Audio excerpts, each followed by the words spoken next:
Candy Cane Holiday Trail. The city of Conroe has a drive-through light display set up in Candy Cane Park, which is the name of the main community park in Conroe located along I-45. This light display is free. But how does it compare to others out there? Find out in this review. This 24-acre park is Conroe's most well-known. It began as the City and Veteran of Foreign Wars Park and has grown into a popular destination that includes the Heritage Museum of Montgomery County, playgrounds, pavilions, picnic areas, and the C.K. Ray Recreation Center, and the Conroe Aquatic Center. New this year, for the month of December, this park closes down in the evening around 4 p.m. on the weekends, Friday, Saturday, and Sunday, so that a community drive-through Christmas light event can occur starting at 6 p.m., with the drive-through hours being 6 to 10 p.m. And this event will draw huge crowds due to the price of free.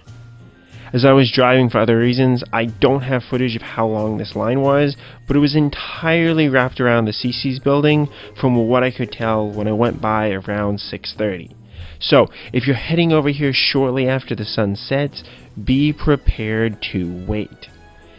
There are City of Conroe shuttles that you can take by loading in the CC's parking lot that have quick access to the event. So this might be easier than, say, staying in your own car if you just can't stand waiting. But most people seem pretty content to wait in the rather long line. I went right before close around 9:45, as I went right after I got off work, and there was absolutely no line.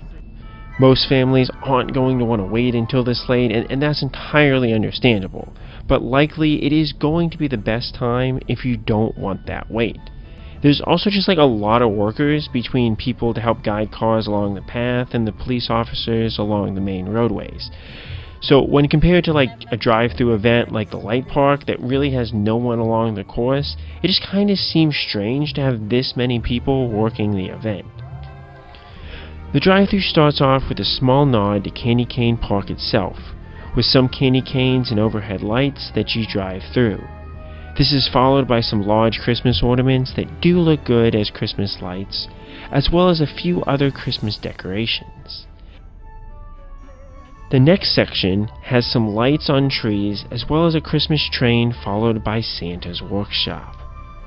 The Whoville display is really neat, so you'll likely want to slow down to get a good look out the window here. This is followed by a winter wonderland with penguins, polar bears, ice, and snowflakes. After a pause, there's a bunch of lights with golden snowflakes and stars that blend into the ornaments and gifts for the finale, which concludes with one more overhead structure and a few candy canes as a nice nod to the park itself.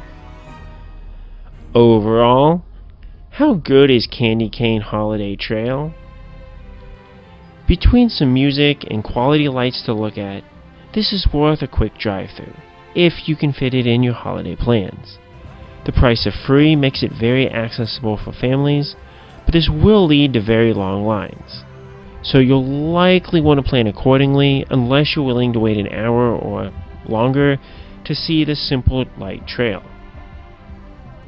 With lights not really synchronized to the music, it's not nearly as magical as, say, the light park that will leave you impressed with the displays.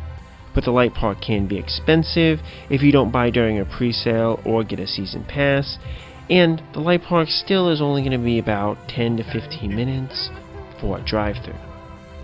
So, for the price, Candy Cane Holiday Trail has decent length and some quality displays that you pass.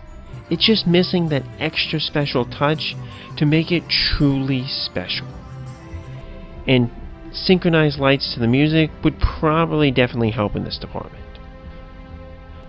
What are your thoughts on Candy Cane Holiday Trail in Conroe? Is it worth a long wait?